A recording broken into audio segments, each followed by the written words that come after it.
നായാട്ടുണ്ടാവും. ഈ നായാട്ട് കഴിക്കുമ്പോൾ വനത്തിന്റെ അരികിന് ജനങ്ങളും പിന്നെ ഫോറസ്റ്റും തമ്മിലുള്ള വക്കിന് നായാട്ട് കഴിക്കുമ്പോൾ മൃഗങ്ങളൊക്കെ ഉള്ളിലേക്ക് പോകും. നായാട്ട് നിരോധിച്ചപ്പോൾ മൃഗങ്ങൾക്ക് സുഖമായിട്ട് വനത്തിൽ നിന്ന് പുറത്തേക്ക് ഇറങ്ങാൻ അവസരമായി. ഭയങ്കരതായിട്ടോ അതിനൊരു പാക്കറ്റും ഉണ്ട്. ആ പാക്കറ്റ് ഈ അമ്പും വില്ലൊക്കെ ഉണ്ടല്ലോ കയ്യിൽ, അതേപോലെ കത്തിയൊക്കെ ഉണ്ടല്ലോ. ഇത് നിങ്ങൾ അമ്പ് ചെയ്യാൻ പോകാറുണ്ടോ? പഴശ്ശിരാജാവിന്റെ കാലത്ത് വന്ന് തലമുറ പഴശ്ശിരാജാവിന്റെ കാലത്ത്. പിന്നെ ഇവിടെ ഇരിക്കാനുള്ള സെറ്റപ്പ് ഇതാ. പിന്നെ അത് അവിടെ തോണി ഉണ്ട്, തോണി തുഴയാനുള്ള പരിപാടികളുണ്ട്. ഇവിടെ നെല്ലിക്കമരം ഉണ്ട്. ഗെയ്സ്, ഞാൻ ഒരു അടിപൊളി സ്ഥലങ്ങളെ പരിചയപ്പെടുത്താൻ വേണ്ടി വന്നതാണ്. നമ്മുടെ വയനാട് കൽപ്പറ്റക്കടുത്ത് കുനിമൽ എന്ന് പറഞ്ഞ സ്ഥലത്താണ് ഒരു അടിപൊളി സ്പോട്ടുണ്ട്. അപ്പോൾ നിങ്ങളെയും കൂടി പരിചയപ്പെടുത്താൻ തോന്നി. ഇതൊക്കെ നല്ല പൂക്കളും പിന്നെ കണ്ടോ എൻ്റെ ഈ സൈഡിൽ നിങ്ങൾക്ക് കാണാം നല്ലൊരു കുളം എന്ന് തടാകം എന്ത് വേണമെങ്കിലും നിങ്ങൾക്ക് പറയാം. അവിടെ നല്ല ആമ്പൽ പൂക്കളും ഒക്കെ വിരിയാൻ വേണ്ടി നിൽക്കുന്നുണ്ട്. അതിൻ്റെ സീസണാണ് ഇപ്പോൾ. സോ നമുക്ക് അതിലേറെ ഏറ്റവും പ്രിയപ്പെട്ട ഒരു സംഭവം എനിക്കിഷ്ടപ്പെട്ട ഇവിടെ ഒരു തറവാടാണ്. ഇവിടെ ഇഷ്ടംപോലെ ആൾക്കാരുണ്ട്. അവിടെ ഹായ് ചേട്ടാ, നമസ്കാരം ചേട്ടാ. നിങ്ങളൊക്കെ ഈ വീട്ടിൽ തന്നെ ഉള്ളതാണ്, ഈ വീടിനെ ആയിട്ട് ബന്ധപ്പെട്ട ആൾക്കാരല്ലേ? എന്താ പേരെന്തായിരുന്നു? എൻ്റെ പേര് രാധാകൃഷ്ണൻ. എത്ര? അതെ, നിങ്ങളാണ് നോക്കിയെടുത്തത്? ഇവിടെ നിന്ന് കുറെ മീനുകളൊക്കെ ഉണ്ടോ? മീനുണ്ട്. ഓക്കെ, നിങ്ങൾ എന്താ ഇതിന്റെ ഒരു ചരിത്രം എന്താന്ന് പറഞ്ഞു? ഇതിന്റെ ചരിത്രം വെച്ചാൽ പഴശ്ശിരാജാവിന്റെ കാലത്ത് വന്ന് പഴശ്ശിരാജാവിന്റെ കാലത്ത് തലമുറയ്ക്ക് മുമ്പ് അച്ഛൻ അങ്ങനെ ഒരു എത്ര തലമുറ കഴിഞ്ഞ് നമുക്കറിയില്ല. ഓക്കെ, അത്രയും പഴക്കമുണ്ട്. ഓക്കെ, അന്ന് ഇതേപോലെ എന്താ വൈക്കോലും കൊണ്ടൊക്കെ? വൈക്കോലും കൊണ്ടാണ്. ഇവിടെ ഒരു 5 വീടുണ്ട്. 5 വീട് ഞാൻ പൊളിച്ചു കഴിഞ്ഞു. ഓക്കെ, അപ്പൊ എത്ര ആൾക്കാർ ഇവിടെ മുന്നേ താമസിച്ചിട്ടുണ്ടായിരുന്നു? മുന്നേ എന്റെ ഒരു അറിവില് ഒരു 45 പേര്. 45 പേര് ഒരു കുടുംബത്തില് താമസിച്ചിട്ടുണ്ട്. 45 പേര്. അത്രയും ആൾക്കാരുണ്ട്. ഓക്കെ, ഇപ്പൊ ചേട്ടൻ എവിടെ? ഇപ്പൊ ഞാൻ ഇവിടെ തന്നെ. അതല്ലേ, ഇപ്പൊ താമസിക്കണ? ഇവിടെ മീനുകളൊക്കെ ഇഷ്ടം പോലെ മീനുണ്ട്. അതെ, പിന്നെ അപ്പുറത്ത് കുറെ ഇതൊക്കെ ഉണ്ട്, തോണി. പിന്നെ അതേപോലെ എന്താ പറയാ, മുകളിലൊരു പാടി പോലെ. പാടിയിലാണ് എന്റെ കിടത്തം. അതെ, അവിടെയാണ് താമസിക്കുന്നത്. ഈ ഇത്രയും നല്ലൊരു വീടുണ്ടായിട്ടും പുള്ളി പാടിയിലാണ് കിടക്കുന്നത് എന്നാ പറയണത്. അപ്പോ അതേപോലെ ഇവിടുത്തെ പൂക്കളൊക്കെ മെയിൻറ്റെയിൻ ചെയ്യുന്നതൊക്കെ പൂക്കൾ ഞാൻ തന്നെ. ഓക്കെ, അത് അടിപൊളി. പൂക്കളൊക്കെ ഞാൻ തന്നെ ചെയ്യുന്നു. ഇത്രയും നല്ല നല്ല ബ്രീഡ് പൂക്കളൊക്കെ നിങ്ങൾക്ക് എവിടുന്ന് കിട്ടണത്? നമ്മള് കുട്ടികൾ ഓൺലൈനിൽ വരുത്തി തരും. ഓൺലൈനിൽ വരുത്തിക്കാണ്ട് അങ്ങനെ ഇതാക്കിയതല്ലേ? അങ്ങനെ വരുത്തി. ഇത്രയും വലിയ പൂന്തോട്ടം പോലെ ആയിട്ട് നമുക്ക് തോന്നുന്നുണ്ട്. ഇവിടെ ഇഷ്ടംപോലെ ആൾക്കാരുണ്ട്. ഇതൊക്കെ ആരാന്ന് പരിചയപ്പെടുത്താൻ പറ്റുമോ? ഇത് എന്റെ അച്ഛൻ. എന്റെ അച്ഛൻ ഇതേ പ്രായത്തിന് എടുത്തു വളർത്തിയതാ. അതെ, ഓഹോ, അങ്ങനൊക്കെ ഒരു ചരിത്രം ഉണ്ടല്ലേ? ഓക്കെ, ഇതില് അമ്പും വില്ലൊക്കെ വരും. ഓക്കെ, ഈ അമ്പും വില്ലൊക്കെ ഉണ്ടല്ലോ കയ്യിൽ, അതേപോലെ കത്തിയൊക്കെ ഉണ്ടല്ലോ. ഇത് നിങ്ങൾ അമ്പ് ചെയ്യാൻ പോവാറുണ്ടോ? അതെ, ഓക്കെ. ഓക്കെ, ആ കാലത്തുള്ള സംഭവങ്ങളല്ലേ ഈ കത്തിന്റെ പേരെന്താ? പിച്ചാത്തി. ഇത് ഓക്കെ, ഇത് നല്ല മൂർച്ചയാണോ? ഇത് ഞങ്ങളെ കുറിച്ചറല്ലേ, ഈ കുറിച്ചർ കയ്യിൽ എങ്ങനെയാലും കത്തി ഉണ്ടാവും. ഓക്കെ, എല്ലാരും ഉപയോഗിക്കുന്നത്. അതായത് തന്റെ ജീവിതകാലത്തിൽ ഈ പഞ്ചാബികളൊക്കെ മറ്റേ ഇത് വെക്കൂല, തൊപ്പി വെക്കൂല, അതേപോലെ നിങ്ങളത് അത് കണ്ടോ? ഒന്ന് കാണിച്ചു. പുള്ളിയുടെ കയ്യിലും സാധനം കയ്യിലുണ്ട്. ഭയങ്കരതായിട്ടോ അതിനൊരു പാക്കറ്റും ഉണ്ട് കണ്ടോ? ആ പാക്കറ്റിൽ ഇതാ കറക്റ്റ് വെച്ച് എപ്പോഴും യൂസ് ചെയ്ത് അങ്ങനെ നടക്കും. അത് എന്താ പറയാ, ഓരോ സേഫ്റ്റിക്ക് വേണ്ടിട്ട് ചെയ്യണതാണ്.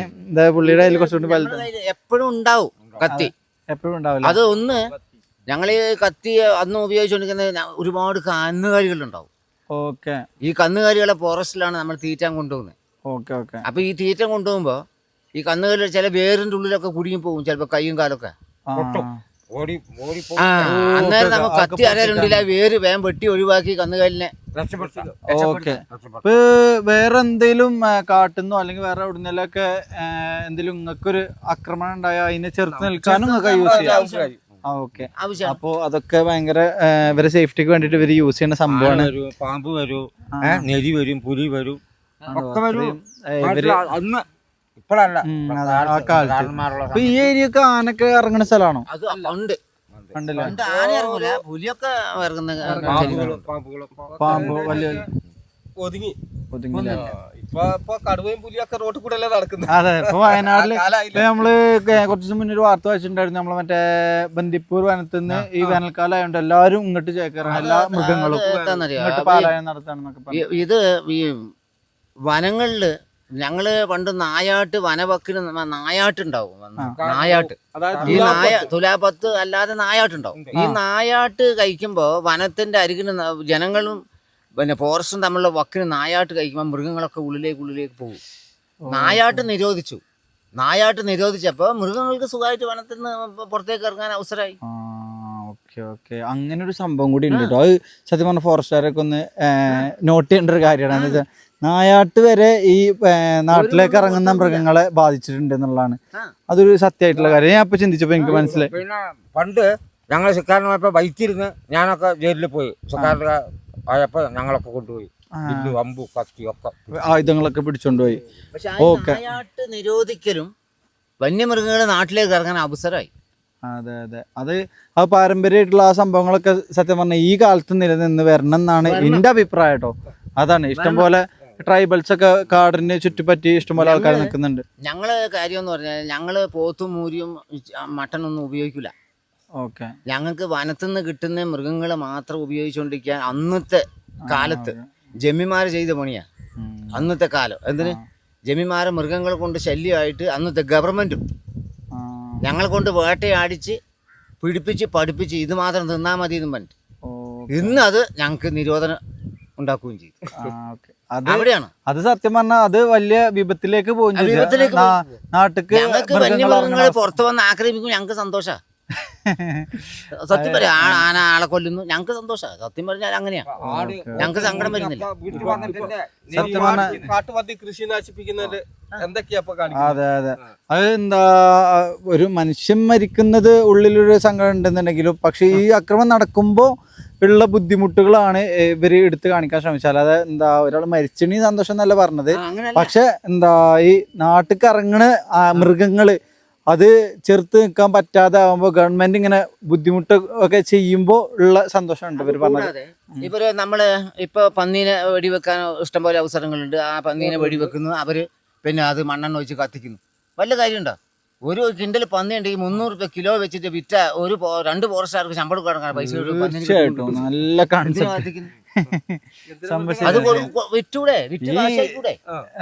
ഞാൻ മനസ്സിലാക്കണ നമ്മളെ മനുഷ്യരെ ഇതിന് വേണ്ടിയിട്ട് ഉണ്ടായതാണ് ഈ മൃഗങ്ങൾ എന്നൊക്കെ ഞാൻ വിശ്വസിക്കണം കേട്ടോ. നമുക്ക് തിന്നാനും പിടിക്കാനൊക്കെ ഈ കോയിനൊക്കെ ഇതൊക്കെ കാട്ടുമൃഗങ്ങളെ മാത്രം എന്തിനാ ഇങ്ങനെ ചെയ്യുന്നത്? ഒരിക്കലും ഒരു നമ്മൾക്ക് ഭക്ഷിക്കേണ്ട ഒരു സാധനം മണ്ണെണ്ണ വെച്ച് കത്തിക്കാനുള്ളതല്ല. തീർച്ചയായിട്ടും അല്ലേ? തീർച്ചയായിട്ടും നല്ലൊരു കൺസെപ്റ്റ് ആണ്. ഒരു മരം മുറിച്ചാൽ 2 മരം വെക്കണമെന്നല്ലേ പറയാ? അല്ലേ? അപ്പൊ ഒരു ജീവിനെ ആക്രമിച്ച് കൊല്ലുമ്പോ മറ്റൊരു ജീവി ഉണ്ടാവും.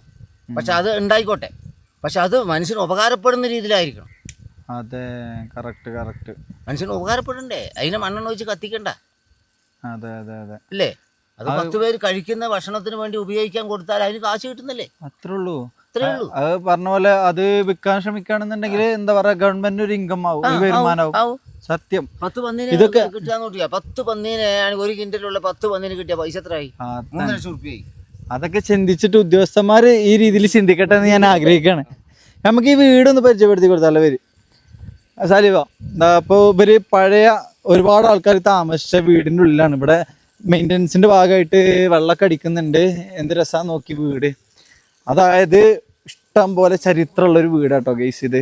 അത്രയും ചരിത്രം പറഞ്ഞാൽ ഇഷ്ടംപോലെ കുടുംബങ്ങൾ ജീവിച്ച് മരിച്ചു പോയ ഒരു വലിയൊരു സ്ഥലമാണ്. കാണാം ഇവിടുത്തെ ഓരോ എന്താ പറയുക ചെറിയ മരങ്ങളിൽ പോലും ആ പഴമൺ ഇവരിപ്പോൾ കാത്തു സൂക്ഷിക്കുന്നുണ്ട്. പിന്നെ അപ്പുറത്ത് വാഴത്തോട്ടമുണ്ട്. പിന്നെ എനിക്ക് കാണിച്ചാലല്ല നമ്മളെ കലാഭവൻ മണിൻ്റെ ഒക്കെ പോലത്തെ വീടില്ലേ, ആ വീടിൻ്റെ തൊട്ടടുത്ത് എങ്ങാണ്ടൊരു പറമ്പൊക്കെ ഉണ്ടായിരുന്നു. അവിടെ പാടി എന്ന് പറഞ്ഞൊരു സെറ്റപ്പ് ഉണ്ടായിരുന്നു. ഇപ്പോൾ ഈ പറഞ്ഞ ചേട്ടൻ പാടിയിലാണ് താമസിക്കുന്നത്. അപ്പോൾ ഞാൻ കാണിച്ചു തരാം. ഇതവിടെ മീനുകളെ പിടിക്കാൻ വേണ്ടിയിട്ട് വല ഉണ്ട്. അതേപോലെ ഈ പാടി നോക്കി എന്ത് രസം. ഇവിടെ പുള്ളി ഉറങ്ങണത് എന്താ ഈ പടിമേണ് കിടന്നുറങ്ങണത്. എന്ത് രസം നോക്കി. പിന്നെ അതേപോലെ ഇവിടെ ഒരു അടുപ്പ് ഇങ്ങനെ കാണാം. ഇതാ ഈ അടുപ്പൊക്കെ ഉണ്ടല്ലോ, ഇവിടെയൊക്കെ എന്തെങ്കിലുമൊക്കെ തിളപ്പിച്ചുണ്ടാക്കി അത് തിന്നാണ്ടല്ലോ എൻ്റെ മോനെ. അതിൻ്റെ ടേസ്റ്റ് വേറെ തന്നെ ആയിരിക്കും. പിന്നെ ഇവിടെ ഇരിക്കാനുള്ള സെറ്റപ്പ് ഇതാ പിന്നെ അത് അവിടെ തോണിയുണ്ട്, തോണി തുഴയാനുള്ള പരിപാടികളുണ്ട്. ഇവിടെ നെല്ലിക്കമരം ഉണ്ട്, അതേപോലെ മാങ്ങാമൂച്ചി ഉണ്ട്. പിന്നെ ഇതിൻ്റെ മുകളിൽ ഒരു ഏറുമാടം പോലെ ഇതിൻ്റെ മുകളിൽ താമസിക്കാം കേട്ടോ, ഏറുമാടം. നിങ്ങളവിടെയാണ് താമസിക്കണല്ലേ? അപ്പോൾ ഈ ചേട്ടൻ ഇതിൻ്റെ 2 കട്ടിലും ബെഡൊക്കെ ഉണ്ട്. ഇപ്പോൾ നമുക്ക് അതിൻ്റെ മുകളിൽ കയറാൻ പറ്റില്ല, അപ്പോൾ നമ്മൾ കയറുന്നില്ല. ഇങ്ങനെയൊക്കെയാണ് ഇവിടുത്തെ കാര്യങ്ങൾ. ഇതിലൊക്കെ മെയിനായിട്ടുള്ളൊരു കാര്യം എന്താ വെച്ചാൽ ഇവർ പാരമ്പര്യ വൈദ്യന്മാരും കൂടിയാണ്. ഇവർ ഒരു ഹെയർ ഓയിൽ, അതായത് നമ്മൾ താരനും മുടി കൊഴിച്ചിലൊക്കെ പോകാൻ വേണ്ടിയിട്ട് ഹെയർ ഓയിൽ ഇവർ സപ്ലൈ ചെയ്യുന്നുണ്ട്. കറക്റ്റ് കാടിൻ്റെ ഉള്ളിൽ നിന്നും അതുപോലെ നാട്ടും പുറത്തുനിന്നും പാടത്തു നിന്നൊക്കെ കളക്ട് ചെയ്തിട്ടുള്ള കുറേ സാധനങ്ങളൊക്കെ യൂസ് ചെയ്തിട്ടാണ് ആ ഹെയർ ഓയിൽ ഉണ്ടാക്കുന്നത്. അത് നമ്മളെ തലയിൽ തേച്ചിട്ട് നമുക്ക് മുടി കൊഴിച്ചിൽ പോയിട്ടില്ല എന്നുണ്ടെങ്കിൽ, ഒരു 10 ദിവസത്തിനുള്ളിൽ പോയിട്ടില്ല എന്നുണ്ടെങ്കിൽ, അതായത് നമ്മൾ കൊടുത്ത പൈസ ഒരു തിരിച്ചു തരും എന്നാണ് പറയണത്. അത് ഭയങ്കര കോൺഫിഡൻസ് ആണ്. ഞാൻ ഇങ്ങനത്തെ ആൾക്കാരൊക്കെ ആദ്യമായിട്ടാണ് കാണുന്നത്. ഒരു പറയണത് ഞങ്ങൾ അങ്ങനെ പോവാത്തൊരു പൈസ ഉണ്ടെന്നുണ്ടെങ്കിൽ, അതായത് ഹെയർ ഫോൾ നിൽക്കാത്തൊരു പൈസ ഉണ്ടെന്നുണ്ടെങ്കിൽ, ഒരു കുട്ടിയൊക്കെ തിന്നാൻ കൊടുക്കണമെന്നുണ്ടെങ്കിൽ ആ പൈസ ഒരു അർഹതപ്പെട്ടല്ല എന്ന് പോലെ തന്നെ പറയണത്. അത് കേട്ടപ്പോൾ എനിക്ക് എൻ്റെ രോമാഞ്ചം നീച്ചെന്നാണ് പോയി. അതാണ് ഒറിജിനൽ ഡയലോഗ് ഇതിനുള്ള കറക്റ്റ് സാധനം. ആ അർഹതപ്പെടാത്ത പൈസ അവർക്ക് വേണ്ടെന്ന് പോലെ പറയണത്. പിന്നെ ആമ്പലും കാര്യങ്ങളൊക്കെ സെറ്റായിട്ടുണ്ട്. എന്തായാലും ഇവിടെ വരാൻ പറ്റില്ല. ഈ ഒരു കുളം, ഈ വീട്, ഈ പാരമ്പര്യ വൈദ്യന്മാരൊക്കെ കാണാൻ പറ്റില്ലൊക്കെ ഒരുപാട് സന്തോഷം. അപ്പോൾ എന്തായാലും യൂട്യൂബിൽ നമുക്ക് അടുത്ത ഒരുപാട് വീഡിയോകളായി വീണ്ടും കാണാം. നന്ദി, നമസ്കാരം, ബൈ ബൈ. അപ്പോൾ അടുത്ത നല്ലൊരു വീഡിയോ വീണ്ടും കാണട്ടെ. എല്ലാവരും സബ്സ്ക്രൈബ് ചെയ്ത് വെക്കി സെറ്റാക്കാം. Okay, by.